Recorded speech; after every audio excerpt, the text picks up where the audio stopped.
नमस्कार, आज है 22 दिसंबर, दिन गुरुवार। वक्त हो गया जी बिजनेस की बहुत ही खास पेशकश इंडिया 360 का। मैं हूं दीपक डोभार। करेंगे दिन भर की तमाम अहम खबरों का 360 डिग्री एनालिसिस। लेकिन सबसे पहले वो खबरें जो बनी है आज की हेडलाइंस। कोरोना पर प्रधानमंत्री नरेंद्र मोदी ने की हाई लेवल मीटिंग, लोगों से की अपील, सार्वजनिक जगहों पर मास्क पहनें, कोविड प्रोटोकॉल्स का पालन करें। कोरोना के बढ़ते मामलों के बीच फिर गर्म हुआ अफवाहों का बाजार। ओमिक्रॉन के नए वेरिएंट्स को लेकर वायरल हो रहे फर्जी मैसेजेस। इंडिया 360 में बताएंगे आपको फर्जी मैसेजेस का पूरा सच। स्वास्थ्य मंत्री के लेटर पर बोले राहुल गांधी, भारत जोड़ो यात्रा रोकने की सरकार की साजिश, यात्रा रोकने से किया इनकार। बाजार में कोरोना का खौफ कायम, हर उछाल में बिकवाली के मूड में निवेशक। निफ्टी 72 अंक फिसलकर 18,150 के नीचे बंद। सेंसेक्स करीब 250 अंक टूटा। सुला विनयार्ड्स इशू प्राइस के पास सपाट लिस्टिंग के बाद 8% लुढ़का।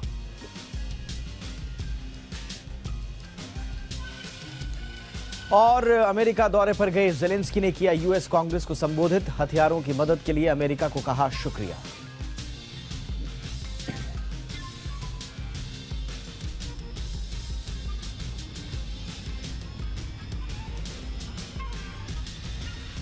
तो ये तो थी हेडलाइंस। अब दिन भर क्या हुआ, ये पूरी कहानी देखिए टॉप स्टोरीज में।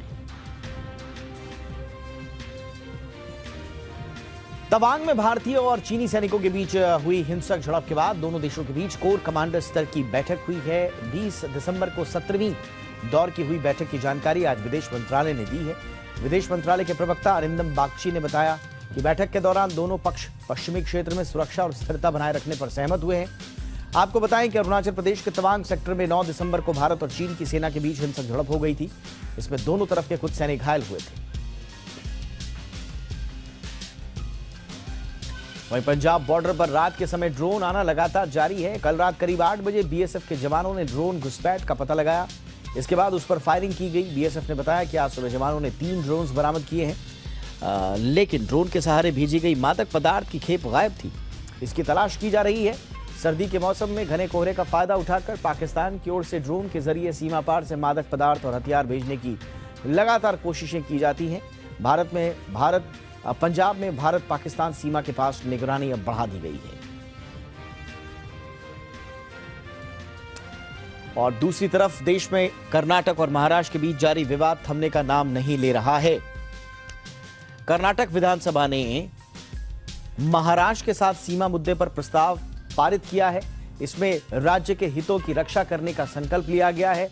सर्वसम्मति से पारित किए गए प्रस्ताव में महाराष्ट्र की ओर से पैदा किए गए सीमा विवाद की निंदा की गई है। इसके साथ ही महाराष्ट्र के कुछ मंत्रियों के बयानों की भी निंदा की गई है। प्रस्ताव में कहा गया है कि अगर कोई मंत्री इस मुद्दे पर बयान देना जारी रखता है तो उसके खिलाफ कानूनी कार्रवाई की जाएगी। विधानमंडल ने राज्य के रुख को दोहराया कि ये मुद्दा सुलझा हुआ है और पड़ोसी राज्य को 1 इंच भी जमीन नहीं दी जाएगी।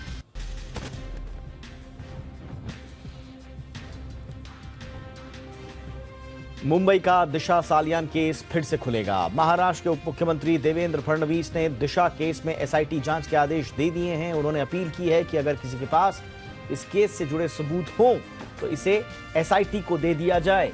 बीजेपी और शिंदे गुट के विधायक लगातार इस मामले में एसआईटी जांच की मांग कर रहे थे। दिशा सालियान एक्टर सुशांत सिंह राजपूत की पूर्व मैनेजर थीं। पुलिस के मुताबिक 8 जून 2020 की रात दिशा सालियान ने बिल्डिंग से कूदकर आत्महत्या कर ली थी। इसके 6 दिन बाद 14 जून को सुशांत सिंह अपने घर में मृत पाए गए।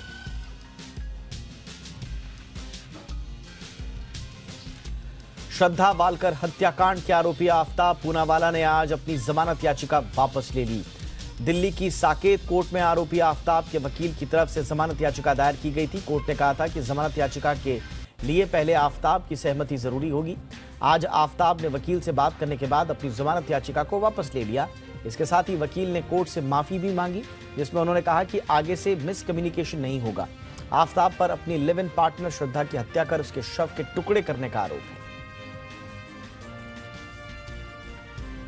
तिहाड़ के पूर्व डीजी संदीप गोयल को सस्पेंड कर दिया गया है। 200 करोड़ की ठगी के आरोप में जेल में बंद सुकेश चंद्रशेखर ने उन पर वसूली के आरोप लगाए थे।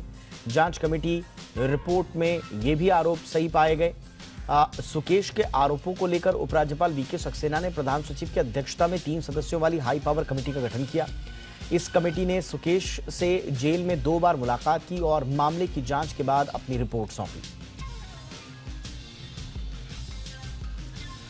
बॉलीवुड अभिनेत्री जैकलीन फर्नांडीज ने विदेश जाने की अनुमति के लिए दिल्ली की एक कोर्ट में दाखिल याचिका वापस ले ली है। इससे पहले महाठग सुकेश चंद्रशेखर से जुड़े मामले में जैकलीन आज दिल्ली के पटियाला हाउस कोर्ट में पहुंची। मामले की सुनवाई के दौरान जज ने कहा कि पहले आरोप तय होने चाहिए, आप याचिका वापस ले सकती हैं। जज ने कहा कि वरना एक न्यायिक आदेश पारित किया जाएगा। इसके बाद जैकलीन ने अपने वकीलों के साथ बात की और कोर्ट को बताया कि वो फिलहाल अपनी याचिका वापस ले रही है।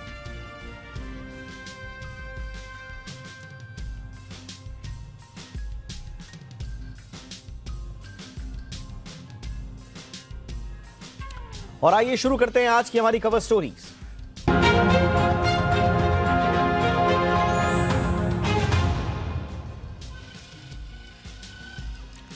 दुनिया भर में बढ़ रहे कोरोना के खतरे को देखते हुए केंद्र सरकार अलर्ट मोड पर आ गई है। कोरोना के बढ़ते खतरे के बीच अब से कुछ देर पहले प्रधानमंत्री नरेंद्र मोदी ने एक समीक्षा बैठक की। इस बैठक में केंद्रीय स्वास्थ्य मंत्री मनसुख मांडविया के अलावा केंद्रीय गृह मंत्री, दूसरे कई बड़े अधिकारी शामिल हुए। प्रधानमंत्री मोदी ने लोगों से कोविड प्रोटोकॉल का पालन करने की अपील की है। उन्होंने टेस्टिंग पर ध्यान बढ़ाने की बात कही, राज्यों को अस्पतालों को मजबूत करने को कहा। उन्होंने कहा कि कोरोना भी खत्म नहीं हुआ है और इसलिए सार्वजनिक स्थानों पर मास्क पहने रखने अब चाहिए। वहीं दूसरी तरफ दिल्ली के मुख्यमंत्री अरविंद केजरीवाल ने भी बैठक की है। देश में कोरोना के हालात पर आज लोकसभा में केंद्रीय स्वास्थ्य मंत्री मनसुख मांडविया ने भी अपडेट दिया। इस बीच कोरोना संकट पर इंडियन मेडिकल एसोसिएशन ने भी एडवाइजरी जारी की है। इसमें आईएमए ने कहा है कि सार्वजनिक जगहों पर मास्क पहनना जरूरी है, सोशल डिस्टेंसिंग बनाए रखना जरूरी है, सैनिटाइजर और साबुन से हाथ धोते रहें, राजनीतिक और सामाजिक बैठकों में जाने से बचें, कोविड वैक्सीनेशन जरूर कराएं। इसमें प्रिकॉशनरी डोज भी शामिल है, जिसे बूस्टर डोज भी कहा जाता है। तो एक तरफ सरकार लगातार कोरोना को लेकर आपको किस तरह से सावधानी बरतने को कह रही है, हम आपको बता रहे हैं। वहीं दूसरी तरफ सोशल मीडिया पर अफवाहों का बाजार भी गर्म हो रखा है। दुनिया भर में के मामले बढ़ने शुरू हुए ही हैं कि अफवाहें फैलाने वाले भी एक्टिव हो गए हैं। कोरोना को लेकर कई ऐसी अफवाहें उड़ने लगी हैं जिन पर अगर आप विश्वास करें तो आप बहुत चिंता में पड़ सकते हैं, यह आपके लिए घातक हो सकता है। सोशल मीडिया और व्हाट्सएप पर कोरोना को लेकर कई ऐसे मैसेजेस वायरल हो रहे हैं जिसमें ओमिक्रॉन के सब वेरिएंट के बारे में गलत जानकारी दी जा रही है। नए वेरिएंट्स को जानलेवा, बहुत ज्यादा संक्रामक, एक साथ कई लोगों की जान ले लेने वाला, इस तरह से बढ़ा चढ़ाकर इसे पेश किया जा रहा है। इलाज के तरीकों, बचाव के बारे में भी गलत सूचनाएं दी जा रही हैं। इन फर्जी मैसेजेस में कहा गया है कि कोरोना का ओमिक्रॉन वेरिएंट इतना ज्यादा खतरनाक है कि जिसकी आप हद नहीं है, जिसकी आप सोच नहीं सकते, इसका पता लगाना भी आसान नहीं है, ऐसा भी दावे किए जा रहे हैं। ऐसे ही एक फर्जी मैसेजेस को लेकर केंद्रीय स्वास्थ्य मंत्रालय ने आम लोगों को सतर्क किया है। स्वास्थ्य मंत्रालय की तरफ से बताया गया है कि व्हाट्सएप पर कोरोना के वेरिएंट को लेकर गलत जानकारी दी जा रही है। जो मैसेज शेयर हो रहा है उसमें कोरोना के XBB वेरिएंट को लेकर चेतावनी दी जा रही है। मैसेज में कहा गया है कि ओमिक्रॉन का XBB वेरिएंट काफी ज्यादा खतरनाक है, इसे डिटेक्ट कर पाना काफी मुश्किल है, इस तरह के दावे हो रहे हैं। नए वेरिएंट के लक्षण को लेकर भी बहुत सारी गलत सूचनाएं दी जा रही हैं। इसमें कहा जा रहा है कि इस वेरिएंट में खांसी नहीं होती, बुखार भी नहीं आएगा, पता भी नहीं चलेगा।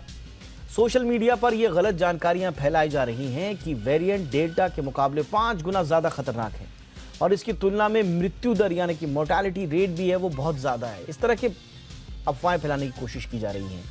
सबसे बड़ी अफवाह फैल रही है कि ये साइलेंट है, इसके कोई लक्षण नहीं है, ना बुखार आएगा ना खांसी होगी और संक्रमित होने के बाद मरीज की हालत अचानक से बिगड़ जाएगी और उसकी मृत्यु हो जाएगी। स्वास्थ्य मंत्रालय ने इस मैसेज को फर्जी बताया है। इसके अलावा XBB वेरिएंट को लेकर पहले हुई स्टडीज में जो सामने आई है बात, उसमें यह है कि यह तेजी से फैलता जरूर है लेकिन यह ज्यादा डेडली नहीं है, मृत्यु दर इसमें ज्यादा नहीं है। इसके साथ ही यह भी जानना जरूरी है कि अभी चीन में जो सब वेरिएंट तबाही मचा रहा है वो अभी तक की जानकारी के मुताबिक XBB नहीं है, वो BF.7 है। जिसके एक दो केसेस हिंदुस्तान में भी पाए गए, लेकिन ये XBB नहीं है, ये BF.7 वेरिएंट है। एक्सपर्ट्स और सरकार ने साफ किया है कि ओमिक्रॉन के सब वेरिएंट BF.7 का कोई गंभीर मामला अभी तक भारत में नहीं है। सोशल मीडिया पर ये जो मैसेजेस चल रहे हैं ये बिल्कुल गलत हैं। साथ ही ये भी साफ किया गया है कि इस वेरिएंट से फेफड़ों को कोई नुकसान नहीं है, ऐसा अभी तक प्रतीत हो रहा है जो स्टडीज और ऑब्जर्वेशन सामने आए हैं। भारत में ये वेरिएंट कई महीनों से मौजूद है, लेकिन लोगों में फ्लू जैसे लक्षण ही मिल रहे हैं।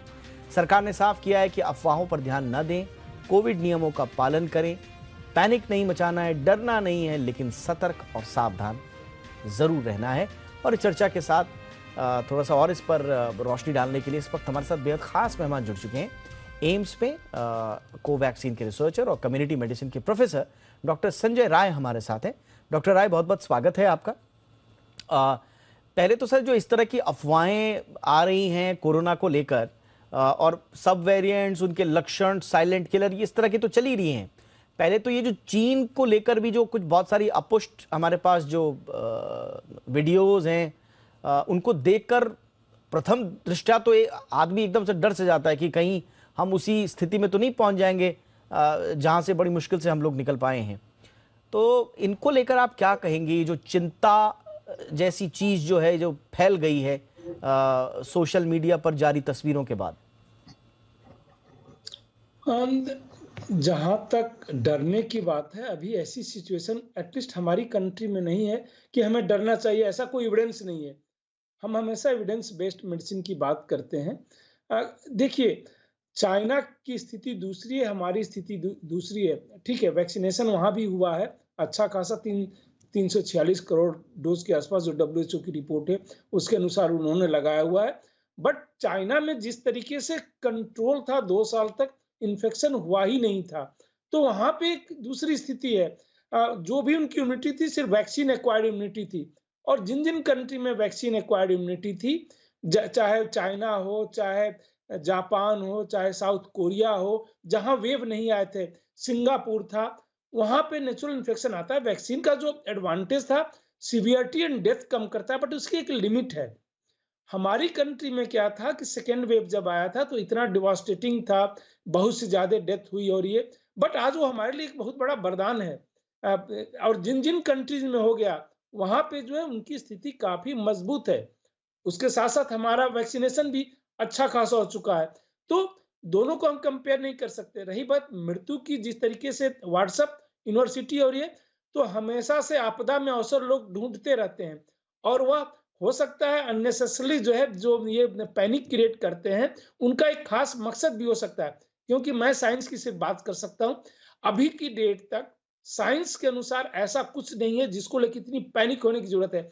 सरकार मॉनिटर कर रही है, सरकार ने ऑलरेडी एडवाइजरी जारी कर दी है। गवर्नमेंट ने प्रोएक्टिव रोल लेके हमेशा से, शुरू से ही जब से कोविड आया है, प्रोएक्टिव रोल लिया है कि सबको जो है मॉनिटर करते रहना चाहिए। और यही बेस्ट स्ट्रेटजी है इस तरीके की, इस समय की, कि हम उस वायरस को मॉनिटर करते रहें, उसके कैरेक्टरिस्टिक को मॉनिटर करते रहें कि कहीं ऐसा तो नहीं कि वह जो है रीइंफेक्शन कर रहा है, उसके बाद हॉस्पिटलाइजेशन बढ़ा रहा है, डेथ बढ़ा रहा है।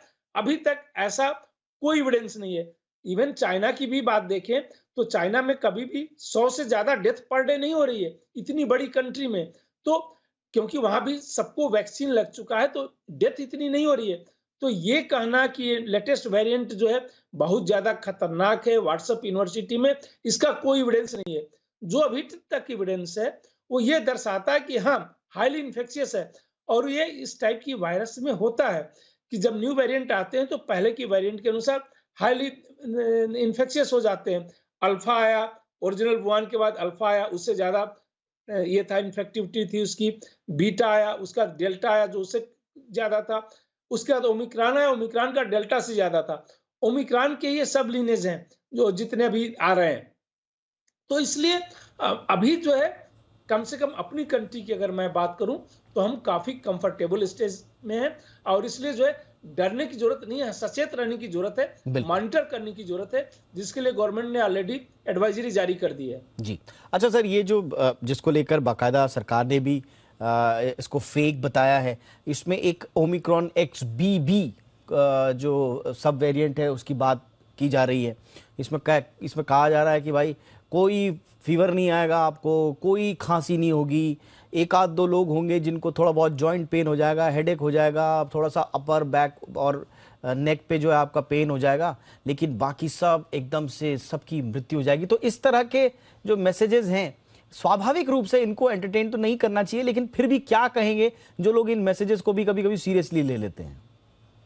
नहीं, नहीं होता है जब आदमी डरा रहता है, पैनिक की स्टेज में होता है, तो किसी भी ने इसको सीरियस ले लेता है। इसमें कोई भी वैज्ञानिक तथ्य नहीं है, कहीं से सच्चाई नजर नहीं आती।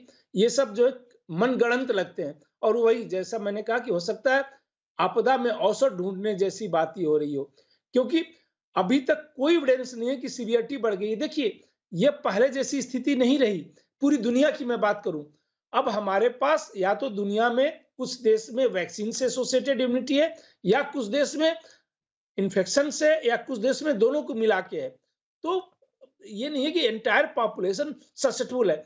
जब पूरा पॉपुलेशन ससेप्टेबल रहता है तब अलग होता है। आपको याद होगा, यही वायरस जो है 1.5% के आसपास मॉर्टेलिटी कर रहा था। आज जो है 0.5% भी नहीं है कहीं भी। चाइना में देख ले, जहां भी केसेस हो रहे हैं 0.1% के आसपास अगर मॉर्टेलिटी हो रहा है, तो बहुत ही कम मॉर्टेलिटी कही जाएगी। इसलिए इसको लेके इतनी डरने की जरूरत नहीं है। देखिए, आरएनए वायरस जो है वह म्यूटेट होते रहते हैं, क्योंकि सिंगल स्ट्रैंड होता है। जब भी वो रिप्लिकेट करेंगे, उनकी अपनी संख्या बढ़ाएंगे, तो उनमें म्यूटेशंस हो जाते हैं जो एरर संख्या बढ़ाने के समय होते हैं, और ये होते रहेंगे, आगे भी होते रहेंगे। कोरोना इतना जल्दी जाने वाला नहीं है, लेकिन वो कितना घातक होगा इसका भी कोई एविडेंस नहीं है कि फ्यूचर में बहुत ज्यादा घातक होने वाला है। अभी तक नहीं है, हो सकता है कल आ जाए। म्यूटेशन किस टाइप का होगा हमें नहीं पता। ऐसा म्यूटेशन हो गया कि बिल्कुल ही नया वायरस आ गया, तब हमें जो है खतरा होगा, क्योंकि तब वह सारे वैक्सीन की भी इम्यूनिटी को बाईपास कर सकता है, नेचुरल इम्यूनिटी को भी बाईपास कर सकता है, जो कि ऐसी स्थिति नहीं है। तो हम जो है पूरी दुनिया, इस समय मैं कह सकता हूं, शुरू में जब कोविड आया था और आज में बहुत ही डिफरेंस है। ऐसा नहीं है, और इसीलिए दुनिया के जिस कंट्री में 2-2 लाख भी केस आ रहे हैं, उन्होंने बहुत रिस्ट्रिक्शन नहीं किया हुआ है, क्योंकि रिस्ट्रिक्शन से पता है कि हम कभी भी कोविड को नहीं रोक सकते। ये जिस तरीके से हाईली इन्फेक्शियस है, वह जब तक हम रिस्ट्रिक्शन करते हैं, फॉलो करते हैं, तब तक हो जाता है। हाँ, हमें मॉनिटर करने की जरूरत है, और वह सरकार कर रही है। लोगों को उस पर भरोसा होना चाहिए। बिल्कुल। जो आप भी कह रहे हैं सर, और हमारी कुछ और एक्सपर्ट से बात हुई थी, वो भी यही कह रहे हैं कि दो चीज़ें हैं जो भारत के पक्ष में हैं अभी, इनफैक्ट दुनिया के बहुत सारे देशों के पक्ष में है। पहला, जो कि नेचुरल इम्यूनिटी है, जैसा सर ने बताया अभी कि चाइना में जो जीरो कोविड पॉलिसी हुई, वो इतनी सख्त थी कि लोग एक्सपोज ही नहीं हो पाए, उन तक इन्फेक्शन पहुंच ही नहीं पाया, और इस वजह से उनके शरीर में वो नेचुरल इम्यूनिटी डेवलप हो नहीं पाई। और दूसरा, जो वैक्सीन की इम्यूनिटी है, वैक्सीनेशन चाइना में जरूर हुआ है, लेकिन वहां की जो साइनोवैक जो वैक्सीन है, उसकी एफिकेसी को लेकर सवाल उठते रहे। मेरे ख्याल से 50-52 के आसपास उसकी एफिकेसी थी, तो शायद उसको लेकर भी चाइना भी इतना कॉन्फिडेंट नहीं नजर आता। तो दो जो चीजें वहां पर हुई हैं, उसकी वजह से वहां पर ज्यादा इन्फेक्शन हमको दिख रहे हैं। लेकिन भारत में इस वक्त जब हम बात कर रहे हैं, ऐसी कोई चिंता वाली बात नहीं है, लेकिन सतर्क और सावधान सबको रहना है। अब सर, इसको अगर हम मान भी लें कि ये जो BF.7 आया है और कुछ केसेस जो है रिपोर्ट हुए भी हैं, अगर माना ये ज्यादा बड़ी कम्युनिटी को चपेट में लेता है अपनी, BF.7 ही आगे बढ़ता है, ज्यादा इन्फेक्ट करता है लोगों को, उस स्थिति में हमें क्या करना होगा और सरकार की रणनीति किस तरह की होनी चाहिए? देखिए, जो रणनीति होनी चाहिए उसको मॉनिटर करते रहना। हमें सर्विलेंस पे ध्यान देना चाहिए कि वायरस का कैरेक्टरिस्टिक क्या है। वह इन्फेक्शन हो सकता है, आज नहीं होगा, चाहे BF.7 से हो, या किसी भी, कम से कम 10-11 लीनेज हैं इसके, हमारे इसके ओमिक्रॉन के, पूरी दुनिया में जो इस समय चल रहे हैं। लेकिन उससे हमें घबराने की जरूरत नहीं है। हमें घबराने की तब जरूरत पड़ेगी जब वह सारी इम्यूनिटी को बाईपास करने की क्षमता रखता हो, मतलब सीवियरिटी, डेथ और हॉस्पिटलाइजेशन बढ़ाने लगे। इन्फेक्शन हो सकते हैं। ओमिक्रॉन जब आया तो अभी जनवरी में 3 लाख के आसपास पर हमारी कंट्री में ही केसेस हुए, लेकिन वह जो है हॉस्पिटलाइजेशन नहीं बढ़ा। 95% हमारे बेड्स खाली रहे। तो बस मॉनिटर करते रहना चाहिए, हमें घबराने की बिल्कुल जरूरत नहीं है। और शायद जो अभी तक के एविडेंस जो 3 साल में हमने जनरेट किए हैं इस सार्स कोरोना वायरस 2 के अगेंस्ट, वह ये दर्शाता है कि पुराने वैक्सीन भी अभी भी कारगर हैं, तो नेचुरल इन्फेक्शन तो उससे बहुत ही बेटर प्रोटेक्शन देता है, इसलिए वो कारगर है। वैक्सीन की एक कमी ये है कि वह 6 से 9 महीने तक ही प्रोटेक्शन देता है, जबकि नेचुरल इन्फेक्शन काफ़ी लंबे समय तक देता है। लॉट ऑफ पब्लिकेशंस हैं कि वो 20 मंथ तक तो दे ही रहा है, कुछ पब्लिकेशंस है कि हो सकता है सीवियरिटी और डेथ से आपको लाइफ लॉन्ग इम्यूनिटी दे दे। तो इसलिए जो है, जब तक कोई ऐसा वायरस नहीं आता, हमें चिंता करने की इतनी ज़रूरत नहीं है, पैनिक बिल्कुल नहीं होना चाहिए। सरकार अपना काम कर रही है, मॉनिटरिंग कर रही है और उसको करते रहना चाहिए। उन्होंने कहा है कि हर स्टेट को जो है जीनोम सीक्वेंसिंग करनी चाहिए कि कौन-सा वायरस सर्कुलेशन में है, प्लस साथ-साथ उसके बिहेवियर को भी हमें मॉनिटर करते रहना बहुत ही ज़रूरी है कि कहीं वो खतरनाक रूप तो नहीं ले रहा है, कहीं ऐसा तो नहीं कि वह जो है सीवियरिटी बढ़ा रहा है। अभी ऐसा एविडेंस नहीं है और इन्फेक्शन की बात है, कल बढ़ सकता है इन्फेक्शन। आज नहीं 2 साल बाद बढ़ सकता है, 5 साल बाद बढ़ सकता है। आरएनए वायरस कभी जल्दी खत्म नहीं होते। अनटिल अनलेस म्यूटेशन करके वो अपने आप को भी वायरस मार ले। हमसे खत्म नहीं होगा वायरस। ये सबको जानना चाहिए। बहुत से वायरस अभी हैं जो हैं आज से 50 साल पहले भी आए, आज भी हैं। कॉमन कोल्ड का वायरस भी कोरोना वायरस फैमिली का ही है, जो हमें सर्दी-जुकाम होता है। तो इसलिए उसको लेके चिंता नहीं करनी है। हाँ, हमें मॉनिटर करते रहना है और वो हम कर रहे हैं। और एक और काम सबको करना है, वो ये है कि इस तरह की अफवाहों पर ध्यान नहीं देना है। एक साइंटिफिक अप्रोच के साथ नज़रिया आगे बढ़ाना है। हम सबके पास अनुभव हैं, बहुत अच्छे विशेषज्ञ हैं, सरकार है। बहुत बहुत शुक्रिया सर, आपने हमारे दर्शकों के लिए अपना अमूल्य वक्त निकाला। Thank you so much Sanjay Rai sir, वक्त निकालने के लिए। चलिए, तो कोरोना को लेकर राजनीति भी जारी है। राहुल गांधी ने केंद्र सरकार को चिट्ठी के जवाब में कहा है कि वो अपनी यात्रा नहीं रोकेंगे। राहुल ने कहा कि केंद्र सरकार ने अब नया फॉर्मूला निकाल लिया है।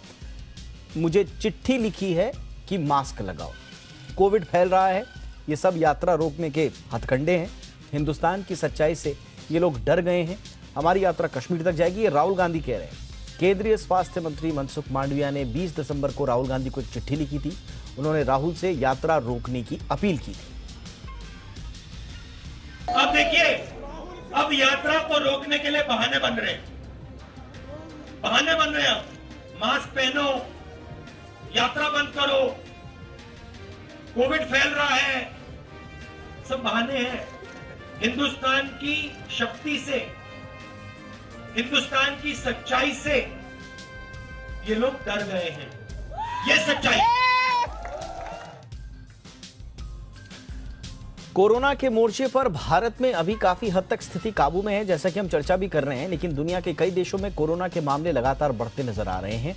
चीन से शुरू हुई कोरोना की लहर दूसरे देशों में भी फैलती नजर आ रही है।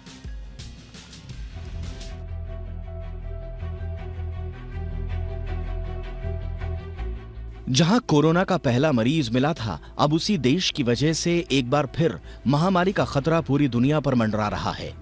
चीन में कोरोना के महाविस्फोट से एक बार फिर दुनिया सहमी हुई है। चीन की सरकार भले ही कोरोना के आंकड़े न जारी करे, लेकिन जो तस्वीरें इंटरनेट के जरिए बाहर आ रही हैं, वो बेहद डरावनी हैं।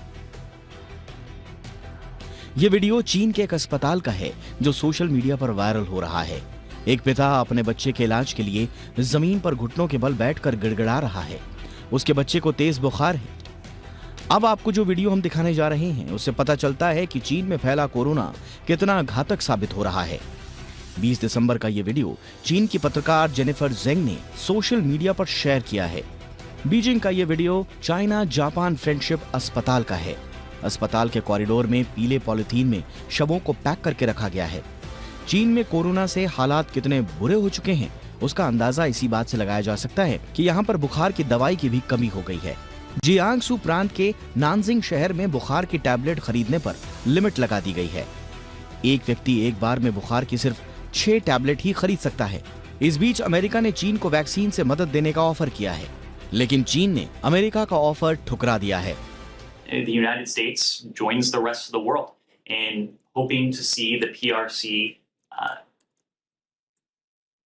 defeat this outbreak and to get COVID under control. That, of course, is the case because we don't want to see death or disease spread anywhere.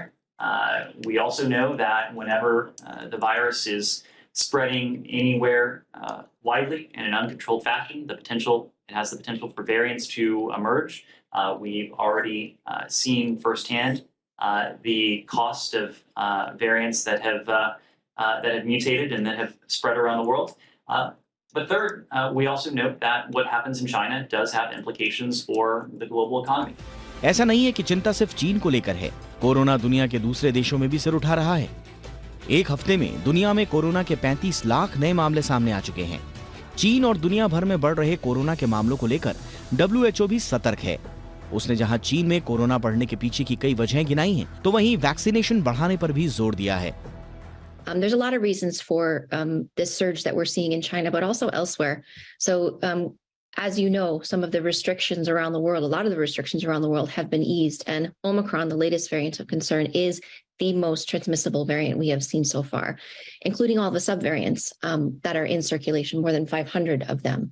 And so we will continue to see surges of infection around the world. The question is the impact. And we have seen a decline in the impact of COVID-19 over the last year, for sure, because we have population level immunity that is increasing. Now, clearly, what we need to do in all countries, including and in China, to increase vaccination coverage in those who are most at risk. जिस तेजी से दुनिया भर में corona के मामले बढ़ रहे हैं, ऐसे में वैक्सीनेशन और सावधानी ही सुरक्षा का एकमात्र रास्ता दिखाई देता है। इसलिए कोशिश करें कि आप मास्क पहने रखें, सोशल डिस्टेंसिंग का ध्यान रखें और सरकार की तरफ से जारी गाइडलाइंस का ईमानदारी से पालन करें। ब्यूरो रिपोर्ट, जी मीडिया। चलिए कुछ और काम की खबरों का रुख करते हैं। ऑनलाइन दुनिया में जिस तेजी से अफवाहें फैलती हैं, उसी तेजी से जालसाजी भी हो रही है। केंद्र सरकार ने जन औषधि केंद्र योजना के बहाने हो रहे फ्रॉड को लेकर भी एक अलर्ट जारी किया है। इस रिपोर्ट में पूरा मामला समझिए आप। केंद्र सरकार की जन औषधि केंद्र योजना मौजूदा समय में कई युवाओं के लिए गेम चेंजर साबित हो रही है। इस योजना के जरिए युवाओं को अपने कस्बे, शहर या घर पर रहकर ही बेहतर इनकम करने में मदद मिल रही है। लेकिन जालसाज इस योजना के नाम पर भी फ्रॉड करने से बाज नहीं आ रहे हैं। खुद केंद्र सरकार ने इस योजना के नाम पर हो रहे फ्रॉड को लेकर आगाह किया है। केंद्र सरकार ने अपनी आधिकारिक वेबसाइट पर अलर्ट जारी किया है। इसमें कहा गया है कि कुछ ठग खुद को pharmaceuticals and medical devices bureau of India यानी PMBI के कर्मचारी, प्रतिनिधि या एजेंट बताकर ठगी कर रहे हैं। ये लोगों को जन औषधि केंद्र खोलने के लिए कह रहे हैं। सरकार ने बताया कि ये ऑनलाइन वेबसाइट, फेसबुक और ईमेल के जरिए फॉर्म भी उपलब्ध करवा रहे हैं और साथ ही कुछ रकम भी डिमांड कर रहे हैं। सरकार ने साफ किया है कि आम लोगों को ऐसे प्रस्ताव से सावधान रहने की जरूरत है। सरकार ने बताया कि इसके लिए आवेदन सिर्फ आधिकारिक वेबसाइट www.janaushadhi.gov.in के जरिए ही करें। बता दें कि जनऔषधि केंद्र खोलने के लिए सरकार किसी व्यक्ति को कई तरह से प्रोत्साहन देती है। जन औषधि केंद्र खोलने पर दवा की बिक्री पर 20% मार्जिन दुकान चलाने वालों को दिया जाएगा। नॉर्मल इंसेंटिव के रूप में सरकार दवा की दुकान खोलने में आने वाले खर्च को धीरे धीरे वापस कर देती है। बता दें कि अभी तक देश में 8,900 से ज्यादा जनऔषधि केंद्र काम कर रहे हैं। अगर आप भी इस योजना का लाभ उठाना चाहते हैं तो सिर्फ आधिकारिक वेबसाइट पर ही जानकारी चेक करें और यहीं से अप्लाई करें, ताकि आप किसी भी तरह के फ्रॉड का शिकार ना हो सके। ब्यूरो रिपोर्ट, जी मीडिया। 4G से आगे बढ़ते हुए हम 5G की दुनिया में एंट्री कर चुके हैं, लेकिन कॉल ड्रॉप की समस्या बढ़ती जा रही है। कहने को तो देश में 115 करोड़ एक्टिव मोबाइल सब्सक्राइबर्स हैं। दुनिया में सबसे सस्ती सर्विस भी भारत में है, लेकिन सच्चाई ये है कि सर्विस के मामले में दुनिया में हमारा स्थान 81वां भी है। वियतनाम और म्यांमार जैसे देश हमसे आगे हैं। क्यों लगातार कॉल ड्रॉप्स बढ़ रहे हैं और कैसे इससे निजात पाई जाए, देखिए इस रिपोर्ट में।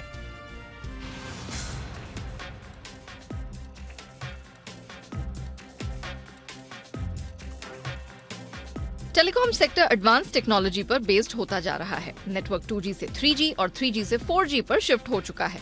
जल्द 5G भी आ जाएगा।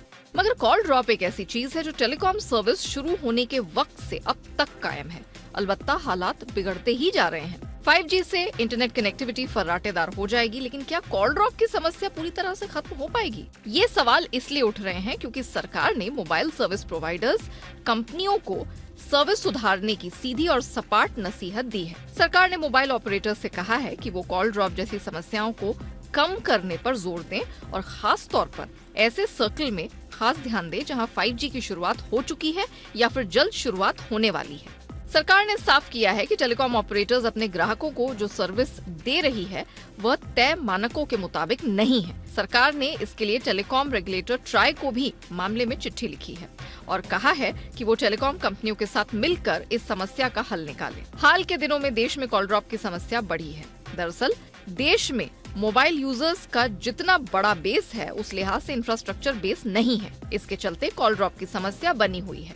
इंफ्रास्ट्रक्चर बेस मजबूत क्यों नहीं है, इसकी वजह भी जानना जरूरी है।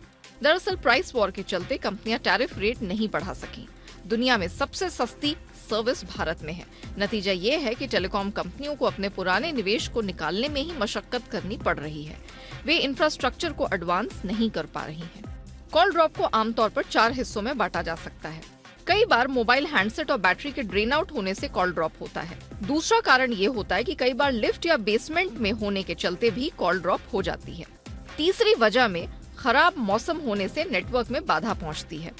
फिलहाल तो सरकार के साथ साथ टेलीकॉम ऑपरेटर्स भी 5G सर्विस को लेकर उत्साहित हैं। डेलॉयट इंडिया और CII ने उम्मीद जताई है कि 5G सेवाओं के आने से देश का टेलीकॉम सेक्टर हर 3 साल में $12.5 अरब की दर से बढ़ेगा और ये 2023 के अंत तक $125 अरब तक पहुंच जाएगा। यानी टेलीकॉम सेक्टर में 5G बड़ा जंप लाएगा, लेकिन यूजर्स को इसका फायदा तभी होगा जब ये कंपनियां सर्विस भी शानदार देने लगे। ब्यूरो रिपोर्ट, जी मीडिया। चलिए बात मौसम की भी कर लेते हैं। भारत में ठंड ने कहर बरपाना शुरू किया हुआ है। आपके घर के पास भी अब कोहरा दिखना शुरू हो गया होगा। इसी तरह कई जगहों पर पानी जमना भी शुरू हो गया है। देखिए मौसम से जुड़ी रिपोर्ट।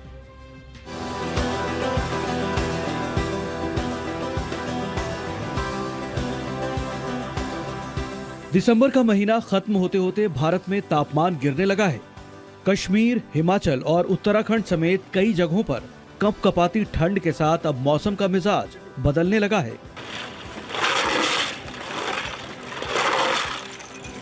श्रीनगर की मशहूर डल झील भी जमने लगी है। अभी दिसंबर खत्म भी नहीं हुआ और श्रीनगर में -4.2 डिग्री तक तापमान पहुंच गया है। आपको दिखाना चाहता हूं कि डल झील के काफी हिस्से जो है वो आज पहले ही दिन जम गए हैं। ये देखिए आप कैसे ये बर्फ की परत जो है इसके ऊपर जम गई है, क्योंकि आज सीजन का सबसे लोवेस्ट टेम्परेचर श्रीनगर में रिकॉर्ड किया गया है, जो -4.2 रिकॉर्ड किया गया है। और कश्मीर घाटी में कोई ऐसी जगह नहीं है जहां पर जो पारा है वो 0 से ऊपर रिकॉर्ड किया गया हो। अब कश्मीर से निकलकर हिमाचल में सैलानियों की मस्ती देखिए। हिमाचल के लाहौल स्पीति की इन तस्वीरों में जहां नजर जाएगी वहां सिर्फ बर्फ की सफेदी और सैलानियों की भीड़ ही दिखती है। हिमाचल की सफेदी के बाद अब चमोली का ये जमा हुआ पानी देखिए। हाँ, यहाँ ये पानी ही है। दरअसल चमोली के नीति घाटी में तापमान -15 डिग्री तक पहुँच गया है। इतने टेम्परेचर वाले इलाके का ये हाल हुआ है। पहाड़ से आने वाला पानी घाटी तक पहुँचते पहुँचते बर्फ बन गया। पहाड़ी इलाकों पर भारी बर्फबारी की वजह से मैदानी इलाकों में भी शीतलहर शुरू हो गई है। वहीं धुंध और कोहरे की वजह से मैदानी इलाकों में रफ्तार पर भी ब्रेक लगा है। LAC पर चीन को मुंहतोड़ जवाब देने की भारत ने पूरी तैयारी की है। चीन की हर चालबाजी फेल करने के लिए हिंद की सेना तैयार है और अब इस कड़ी में LAC पर एयरफोर्स की सबसे खास यूनिट गरुड़ कमांडोज की तैनाती हो चुकी है। इन स्पेशल कमांडोज को पूर्वी लद्दाख से लेकर अरुणाचल तक की सीमा पर तैनात किया गया है। आधुनिक हथियारों से लैस एयरफोर्स की इस यूनिट का गठन 2004 में हुआ था। गरुड़ कमांडोज देश की सबसे यंग स्पेशल फोर्स है जो हवाई हमले, दुश्मन की टोह लेने, स्पेशल कॉम्बैट और रेस्क्यू ऑपरेशन के लिए ट्रेंड होती है।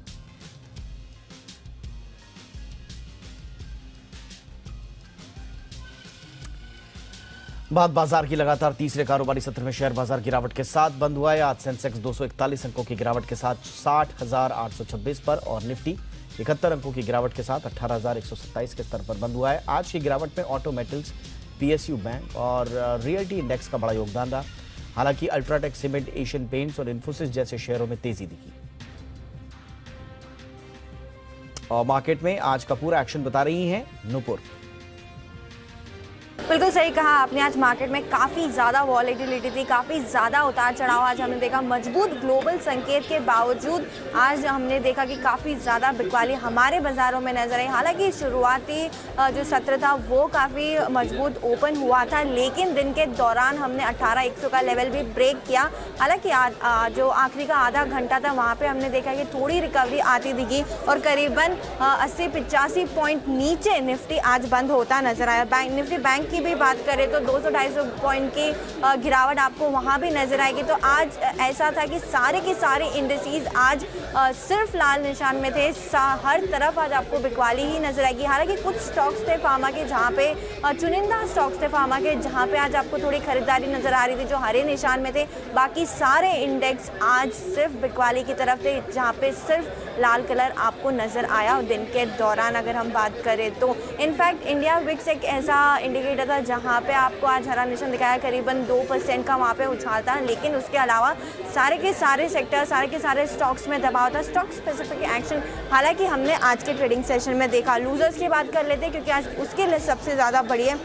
यूपीएल और निफ्टी का सबसे बड़ा लूजर था। एमएनएम, बजाज फिंसर्व और टाटा मोटर्स में करीबन 2 से 3.5% की गिरावट आपको इन स्टॉक्स में आज नजर आई। गेनर्स की बात करें तो UltraTech cement, Grasim, HDFC life, SBI life कुछ ऐसे स्टॉक्स थे जहां पर मामूली सी बढ़त आज नजर आई मार्केट के दौरान। स्टॉक्स इन फोकस की लिस्ट आज काफ़ी इंटरेस्टिंग है क्योंकि जिस हिसाब से कल हमने देखा था डायग्नोस्टिक फार्मा जो शेयर्स थे वहाँ पे काफ़ी ज़्यादा बढ़त नजर आई थी। लेकिन थायरोकेयर में इंटरेस्टिंगली आज 11% का डाउनफॉल था। बंधन बैंक पे जो खबर आई थी एनपीए को लेकर, उसके चलते ये स्टॉक भी आज फोकस में था। 5% की गिरावट आपको यहाँ भी नजर आएगी। अजंता फार्मा जहाँ पर करीबन 2.25% की इक्विटी एक्सचेंज हुई थी, तो इस स्टॉक मजबूती के साथ ट्रेड कर रहा था। 5% की बढ़त स्टॉक में थी। वोकार्ड और लिंड इंडिया में भी आज हमने 5% की बढ़त देखी। अब ब्रॉडर मार्केट की बात करें तो मिड कैप और स्मॉल कैप में आज सबसे ज़्यादा पिटाई हुई है। तो लूजर्स की लिस्ट में देखें जिन स्टॉक्स में हमने पिछले कुछ हफ्तों में काफ़ी ज़्यादा खरीदारी देखी थी, जो मजबूती के साथ ट्रेड कर रहे थे, चाहे वो फर्टिलाइजर हो, डिफेंस हो, पीएसयू बैंक हो, आज वहाँ पे बिकवाली नजर आई। लूजर्स की लिस्ट में सबसे ऊपर है कोचिन शिपयार्ड जो करीबन 9.5% गिरकर बंद हुआ। आरसीएफ, गोडवे फिलिप्स और त्रिवेणी टर्बाइन, इन सारे स्टॉक्स में आज दबाव रहा। गेनर्स की बात करें तो जीआईसी आज 6% ऊपर था। पीएनबी हाउसिंग 3% ऊपर बंद हुआ। जुबिलेंट फूडवर्क और स्पार्क में भी आज हमने थोड़ी सी खरीदारी देखी। तो ऑल इन ऑल अगर मार्केट की बात करें तो काफ़ी उतार चढ़ाव, काफ़ी वॉलेटिलिटी थी मार्केट में। दिन के दौरान देखा निफ्टी 18,100 का लेवल भी ब्रेक करते हुए नजर आया था, लेकिन जो आधा घंटा था आखिरी का वहाँ पे थोड़ी सी रिकवरी थी और करीबन 80-85 पॉइंट गिरकर निफ्टी आज बंद होता दिखा। चलिए जरा फटाफट से अमेरिकी बाजारों का हाल भी देख लेते हैं, वहां पर किस तरह का कारोबार चलता हुआ नजर आ रहा है। भारी गिरावट फिलहाल नजर आ रही है अमेरिकी बाजारों में। आप देखिए लगभग 1% की गिरावट, 321 पॉइंट टूटकर फिलहाल डाउ जोन्स कारोबार कर रहा है 33,060 के स्तर पर। तो बड़ी गिरावट नजर आ रही है डाउ जोन्स में। अगर आप नैस्डैक को देखिए तो 0.2% की यहाँ पे भी बड़ी गिरावट, 187 अंक टूटा हुआ है 10,521 पे। और लगभग इसी तरह की 1.5% की गिरावट के साथ एसएनपी भी कारोबार कर रहा है 3,821 के लेवल पर फिलहाल एसएनपी कारोबार कर रहा है। तो डाउ जोन्स, एसएनपी, नैस्डैक तीनों इंडाइसेस बड़ी गिरावट के साथ कारोबार करते हुए नजर आ रहे हैं।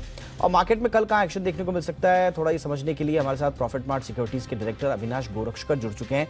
अविनाश जी बहुत बहुत स्वागत है।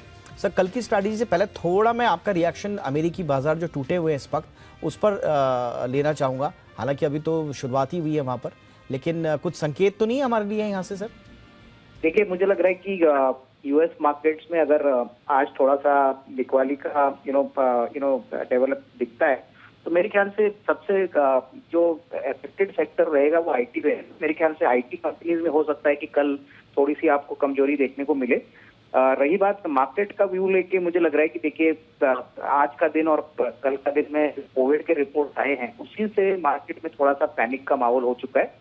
हमारा मानना है कि देखिए अभी तो फिलहाल ईयर एंड हो रहा है, वॉल्यूम भी थोड़ा सा मार्केट में कम हो चुका है, लेकिन जो डोमेस्टिक फोकस सेक्टर्स है जैसे बैंक्स है, ऑटोमोटिव है, कैपिटल गुड्स है, बिल्डिंग प्रोडक्ट्स है, यहाँ पे निवेशकों को फोकस करना चाहिए। मेरे ख्याल से प्राइवेट बैंक, सरकारी बैंक और जो स्मॉल फाइनेंस बैंक है यहाँ पे फोकस करें, क्योंकि दिसंबर का क्वार्टर खत्म होती जनवरी में हमको नतीजे आएंगे क्वार्टर 3 के, और वहाँ पे हमको लग रहा है कि बैंकिंग का जो मोमेंटम है वो चलता रहेगा। तो मेरे ख्याल से private banks, public sector banks पे फोकस करिए, क्योंकि इस खराब बाजार में अगर आप अच्छे प्राइसेस पे ये एक्यूमुलेट करते हैं तो मेरे ख्याल से अच्छा रिस्क रिवॉर्ड मिल सकता है। प्लस मिडिल ऑफ जनवरी से प्री बजट रैली भी होने की अब संभावना है।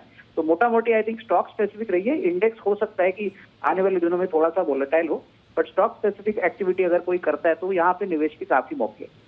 अच्छा अविनाश जी, अभी कोरोना का जिस तरह से हम देख रहे हैं कि हल्का चिंता तो दिख रही है बाजार में, इसमें कोई दो राय नहीं है। ये चिंता थोड़ा अगर आगे बढ़ी, क्योंकि रातों रात चिंता दूर भी नहीं होगी और रातों रात पैनिक आ जाएगा ऐसा भी नहीं है, लेकिन अगर ये सुस्ती चिंता थोड़ा आगे बढ़ी तो आप कहीं किस तरह की सलाह देंगे अगले, अगर मैं 1-2 हफ्ते की बात करूं तो? देखिए, मुझे लग रहा है कि पहली बात तो कितना बड़ा इम्पैक्ट इंडिया के ऊपर आएगा ये अभी कहना मुश्किल है, क्योंकि अभी भी इंडिया में कोई कोविड केसेस आए नहीं है।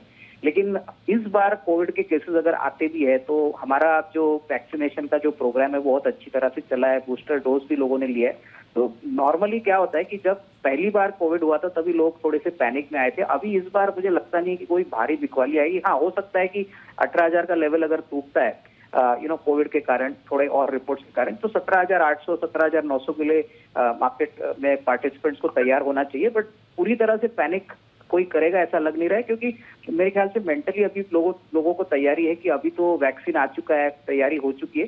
तो मोटा मोटी ये सारे फैक्टर्स आपको वॉच करने पड़ेंगे, बट इसमें भी आपको जो स्ट्रॉन्ग सेक्टर्स है वहां पे निवेश करिए, क्योंकि देखिए मोटा मोटी आपको अच्छा पैसा तभी बनेगा जब आप निचले लेवल पे अच्छी कंपनीज खरीदेंगे और थोड़ा सा इसमें बने रहेंगे। बिल्कुल, बहुत बहुत शुक्रिया अविनाश जी, हमारे दर्शकों के लिए आपने वक्त निकाला और महत्वपूर्ण सुझाव दिए। बहुत बहुत शुक्रिया आपका।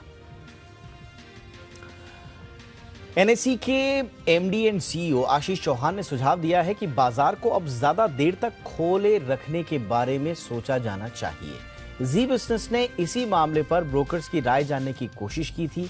क्या बाजार में कारोबार का वक्त वाकई में बढ़ाना चाहिए? आइए आपको सुनाते हैं कि आखिर ब्रोकर्स का क्या नजरिया रहा हमारे इस सवाल पर। हम अगर ट्रेडिंग आवर बढ़ाएंगे, उससे जो वर्ल्ड की वॉलेटिलिटी होगी उसके सामने इन्वेस्टर्स को प्रोटेक्शन मिलेगा। आप नहीं करेंगे और कोई करेगा, मैं बिल्कुल इससे सहमत हूँ। यदि आप ट्रेडिंग आज एक्सटेंड करते हैं तो क्या ऐसा होगा? ऑब्वियसली कॉस्ट बढ़ेगा।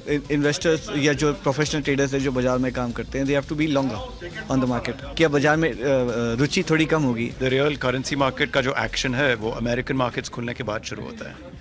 सो मार्केट शुरू होने के पहले ही बंद कर दिया, तो this is not actually ideal for India to become a better place to trade and invest. Let us not forget that there is a large community of Indians sitting outside India, and this Indian is actually sending close to $100 billion of money back into the country. He's also interested in participating in the Indian capital markets, and that segment finds it extremely inconvenient.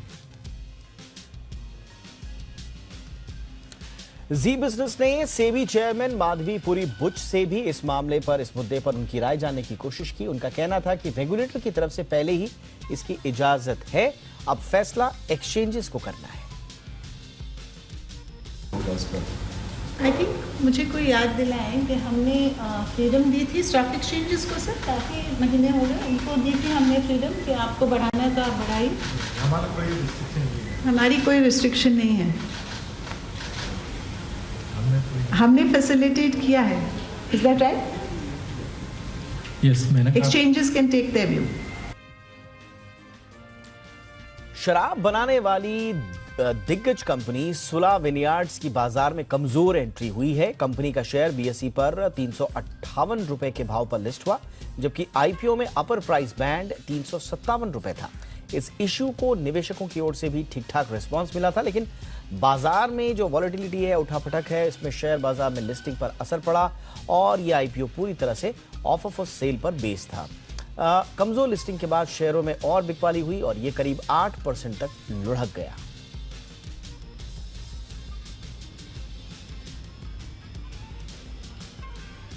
Japan की soft bank ने एक बार फिर e commerce platforms में entry की है और इस बार इसने ऑनलाइन शॉपिंग कंपनी मीशो में निवेश किया है।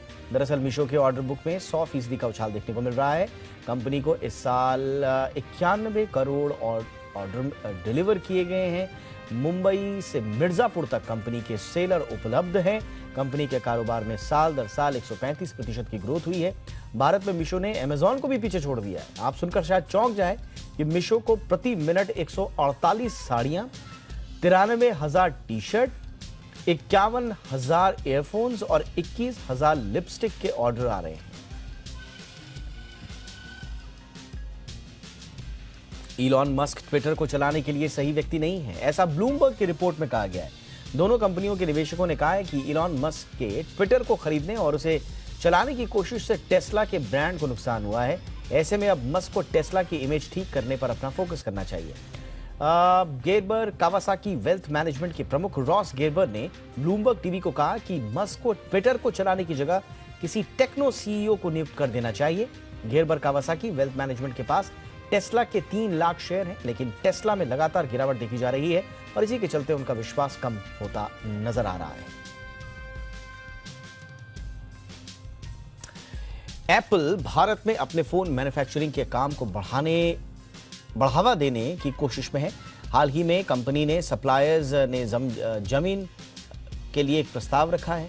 यह प्रस्ताव 2,800 करोड़ का है, जो कि करीब 1,000 से ज्यादा जॉब बनाएगा।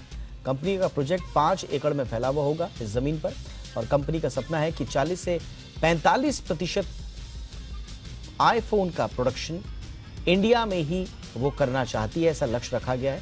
2025 तक कंपनी हर चौथा फोन इंडिया में बनवाना चाहती है और इसे 2025 तक वो पूरा करने के लक्ष्य को लेकर चल रही है।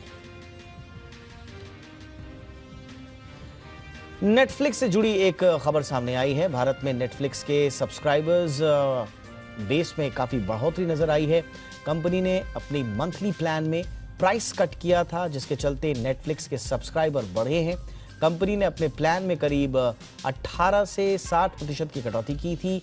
नेटफ्लिक्स ने अपने प्लान को 199 से घटाकर 149 रुपए कर दिया था, जिससे उसको बड़ा फायदा भी हुआ और अब उसके सब्सक्राइबर्स की संख्या बढ़कर करीब 60 लाख हो गई है। आने वाले दिनों में नेटफ्लिक्स के यूजर्स की संख्या और बढ़ सकती है। खबर यह भी है कि कंपनी 2023 से पासवर्ड शेयरिंग को बंद करने वाली है।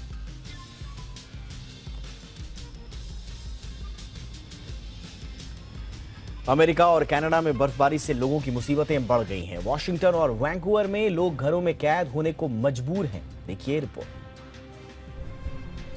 पहले आप बर्फ से ढके इस शहर का नजारा देखिए, फिर हम आपको इससे होने वाली परेशानियों के बारे में बताएंगे। ये तस्वीरें अमेरिका के वॉशिंगटन की हैं, जहां पिछले कई दिनों से लगातार बर्फबारी हो रही है। वॉशिंगटन में लगातार बर्फबारी के बीच सड़क जम गई है और ये घर के बाहर खड़ी कार भी फिलहाल चलने लायक नहीं है।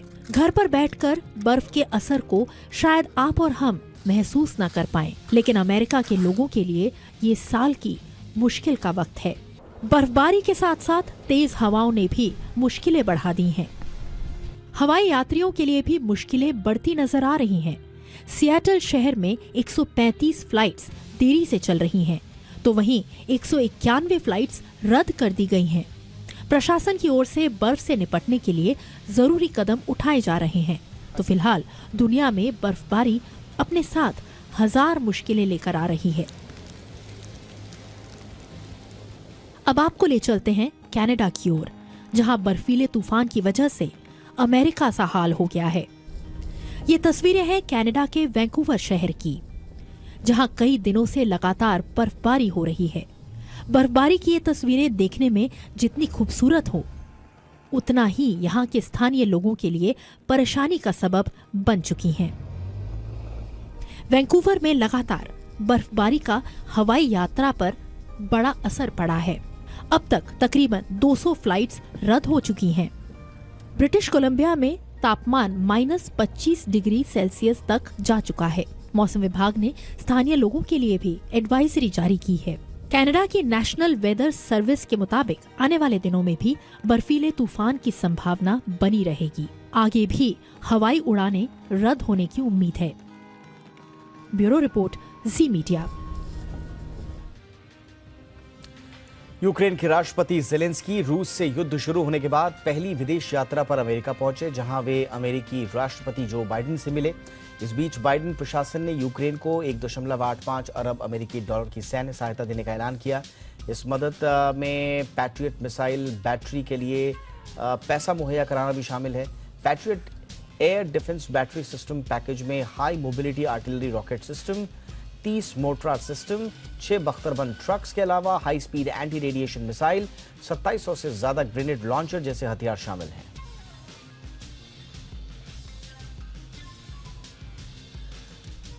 डच प्रधानमंत्री मार्क रूटे ने कॉलोनियल पीरियड में गुलामों की खरीद फरोख्त मामले में नीदरलैंड्स की भागीदारी के लिए माफी मांगी है। हेग स्थित राष्ट्रीय अभिलेखागार में स्लेव ट्रेड में देश की भूमिका के लिए अपनी सरकार की ओर से उन्होंने माफी मांगते हुए दास प्रथा को मानवता के खिलाफ अपराध बताया। पीएम मार्क ने कहा कि वो नीदरलैंड्स के पिछले कर्मों के लिए डच सरकार की तरफ से माफी मांगते हैं।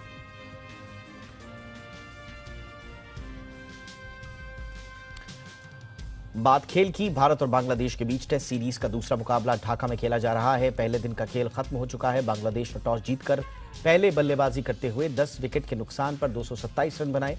इसके जवाब में भारत ने पहले दिन का खेल खत्म होने तक बिना कोई विकेट खोए 19 रन बना लिए थे। लोकेश राहुल 3 और शुभमन गिल 14 रन बनाकर खेल रहे हैं। भारतीय टीम अभी बांग्लादेश के स्कोर से 208 रन पीछे है। बांग्लादेश के बल्लेबाज टीम इंडिया के तूफानी गेंदबाजों के सामने पस्त होते दिखे।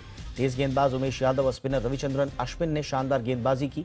दोनों ने 4-4 विकेट झटके। लंबे वक्त के बाद भारतीय टीम में वापसी कर रहे जयदेव उनादकट ने भी 2 विकेट लिए और बांग्लादेश के लिए मोमिनुल हक ने 84 रनों की शानदार पारी खेली। उन्होंने 12 चौके और 1 छक्का लगाया। मोमिनुल हक के अलावा बांग्लादेश का कोई भी बल्लेबाज 30 रन के स्कोर को पार नहीं कर पाया। फिलहाल दूसरे टेस्ट के लिए के पहले दिन टीम इंडिया मजबूत पोजीशन पर खेल रही है। आईपीएल 2023 के लिए होने वाली नीलामी में 10 फ्रेंचाइजी टीमों के पास ऑक्शन पर्स में कुल 206 करोड़ रुपए हैं। इस रकम से इन टीमों के पास कुल 87 खिलाड़ी चुनने का विकल्प है। 87 खाली स्लॉट्स के लिए 991 खिलाड़ियों ने रजिस्ट्रेशन कराया था। इसमें 405 खिलाड़ियों को शॉर्टलिस्ट किया गया है। इस बार आईपीएल ऑक्शन 23 दिसंबर यानी कि कल दोपहर 2:30 बजे से शुरू होगा।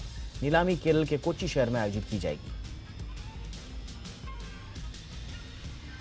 नजम सेठी ने पाकिस्तान क्रिकेट बोर्ड अध्यक्ष पद का कार्यभार संभाल लिया है। साथ ही पाकिस्तानी सरकार ने अगले 4 महीनों तक क्रिकेट का संचालन करने के लिए नजम सेठी की अगुवाई में 14 सदस्यीय पैनल की नियुक्ति भी कर दी है। पैनल में पाकिस्तान क्रिकेट टीम के पूर्व कप्तान शाहिद अफरीदी, महिला टीम की पूर्व कप्तान सना मीर भी शामिल है। पैनल का प्रमुख बनाए जाने के बाद नजीम सेठी ने ट्वीट करके कहा कि अब हजारों क्रिकेटर्स को रोजगार मिलेगा और अकाल खत्म होगा। फीफा वर्ल्ड कप 2022 में मेसी की अगुवाई में अर्जेंटीना की शानदार जीत का जश्न दुनिया भर में चल रहा है अभी भी। वहीं इस बीच भारतीय फुटबॉल फैंस के लिए भी उम्मीद भरी खबर आई है। फीफा के चेयरमैन जियानी इन्फेंटिनो ने एक सवाल के जवाब में कहा कि फीफा वर्ल्ड कप 2026 में भारत के पास क्वालिफाई करने का मौका है। जियानी ने यह भी कहा कि वर्ल्ड कप 2026 में 32 की बजाय 48 टीमें हिस्सा लेंगी। ऐसे में भारत के पास भी क्वालिफाई करने का शानदार मौका है।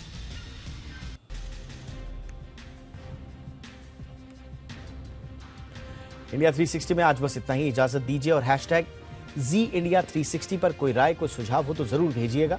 नमस्कार।